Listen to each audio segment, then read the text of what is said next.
Hey guys, Remington Keyes here with another review. Today we're reviewing the whole series of Justice League Unlimited. Is one of my favorite TV shows. For those of you who don't know who Justice League Unlimited is, or what it is, Justice League Unlimited is a DC animated show. It's the final show in the series of the DC television universe. They had an animated, back in the 90s, they had an animated television universe, DC did, starting off with Batman the Animated Series, Superman the Animated Series, Static Shock, Batman Beyond, the Zeta Project, the Justice League Unlimited. DC was head of Marvel then, they had their universe. They know how to do a universe, So that's why I laugh when people are like, "Oh, DC needs to get ahead." They know what they're doing. They, let them do what they gotta do. But Justice League Unlimited is the last series that was produced for it. I think it was made in 2004. Correct me if I'm wrong in the comments section, people. You guys, you DC fanboys know what you're talking about. But it's one of my favorites. It's and now rewatching it as an adult, it reminds me why I'm a DC fan and not a Marvel fan. It's just the characters in DC are better. I like Stargirl and Supergirl and Power Girl and like Martian Manhunter, Hal Jordan, John Jones, Superman, Batman, just the whole group. Gorilla Grodd is a really good villain. Just this series alone, Justice League Unlimited, reminds me why I like DC better. And I rewatched it recently. It's just one of my favorites. Get into some history about it. Right now, it takes after where the first Justice League ended, and what it is, the characters from the first Justice League show are now the founding members, and they're joined by all these other DC superheroes in the DC universe. Just the first episode of Justice League Unlimited alone had 50 characters from the DC universe alone just to appear. Many of the episodes are half an hour contained story just alone, but lead up into this overarching story arc for seasons. It's like season 1 and 2 had a story arc, and season 3 had a story arc. That's been going on, and towards the end of the series, certain characters were off limits for the show, like the Batman's villains and stuff, and like Nightwing. You couldn't use him because they were being used on the show The Batman. I don't know if any of you guys remember The Batman, but The Batman was a pretty bad Batman show. I think the only good thing that came out of it was its Batman versus Dracula movie, which really good movie for all you Batman fans out there. It's a really good Batman versus Dracula. It's really good. I'd recommend that to all the Batman fans out there. So they couldn't use Nightwing, they couldn't use the Batman villains, they couldn't use the Teen Titans because they were being used on the Teen Titans show. They couldn't use Aquaman because he was being used on Smallville. They had a very limited, people they could use back in the series. So what they did was they focused on the heroes that weren't focused a lot in the comics, the unpopular ones that actually boosted their people's liking of them, like characters like, I can't remember his name, but the guy without the face. People in the comment section put who he is. I can't remember his name. He has like no face, but he's a cool superhero. I really liked him. I had a lot more respect for him after watching this show, and a lot more respect for Green Arrow. This is the series that brought me into Green Arrow. It wasn't Arrow. It was Justice League Unlimited.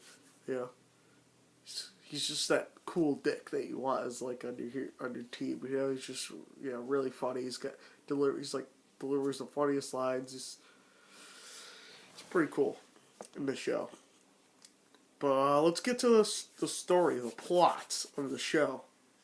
The plot was for the first 2 seasons there was an overarching story, and then the season 3, like I said, had its own story. The first overarching story was Project Cadmus, which I don't know if you guys know Suicide Squad, but Suicide Squad's coming to theaters pretty soon.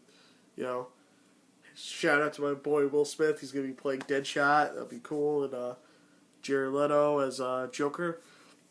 But Amanda Waller, the leader of like the Suicide Squad, gets everybody together. She's trying to make this team that's like counter to the Justice League. She doesn't like the Justice League. She says they have too much power, which is true. They do have a lot of power in the world. They have that headquarters that circle around the Earth. There, I can't remember what it's called, but they have a lot of power.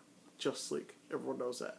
So she's like, the Justice League have too much power. The government needs our own team of superheroes that work just for us in case the superheroes, do stuff that we don't want them doing. We want, a superhero team that we can control, not just willy-nilly go off and do whatever they want, That's pretty much what superhero teams do. They don't listen to the government.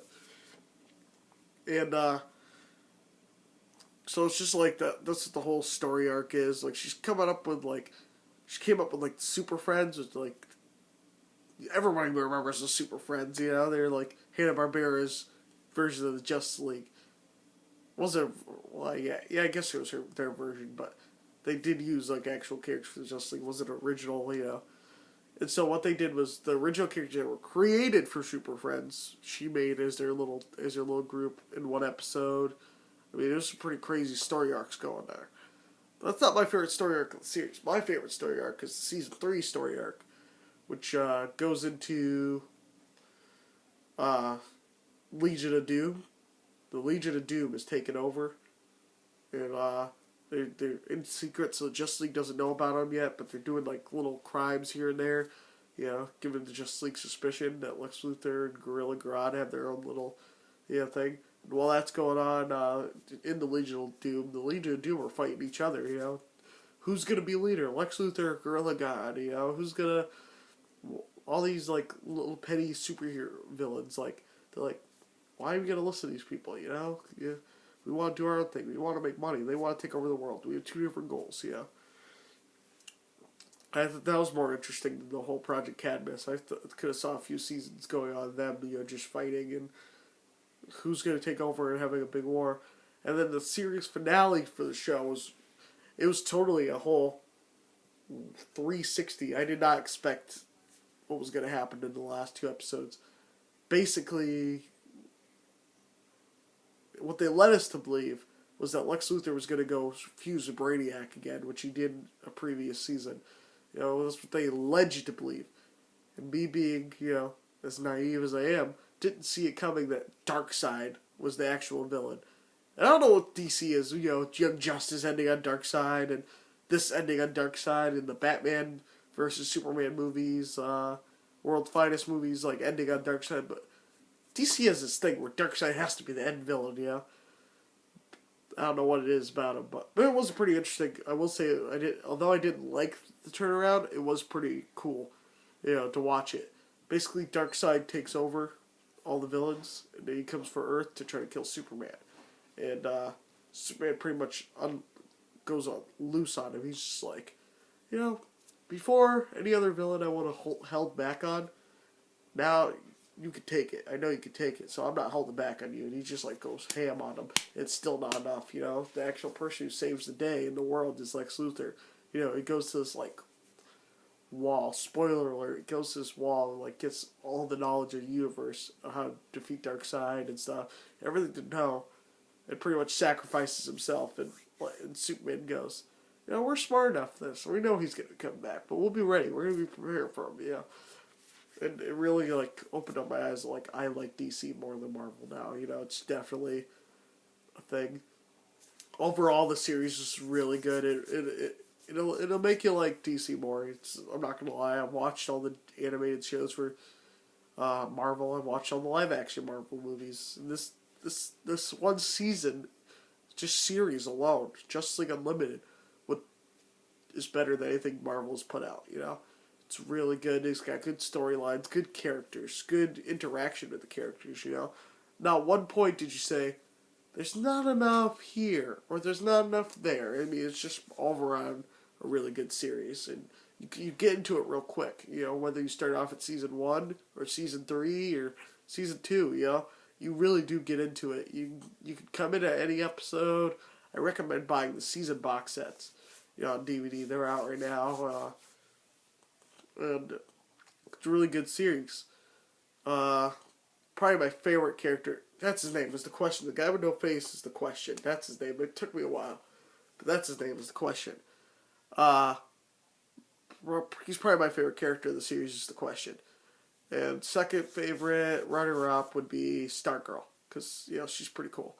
She's got all American flag costume. She's not too revealing. It's a really good character, especially empowering for young females who are watching the show.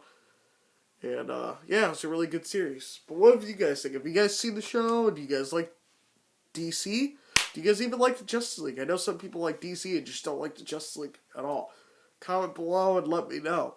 If you like what you see here and want to see more, click the subscribe button to see more.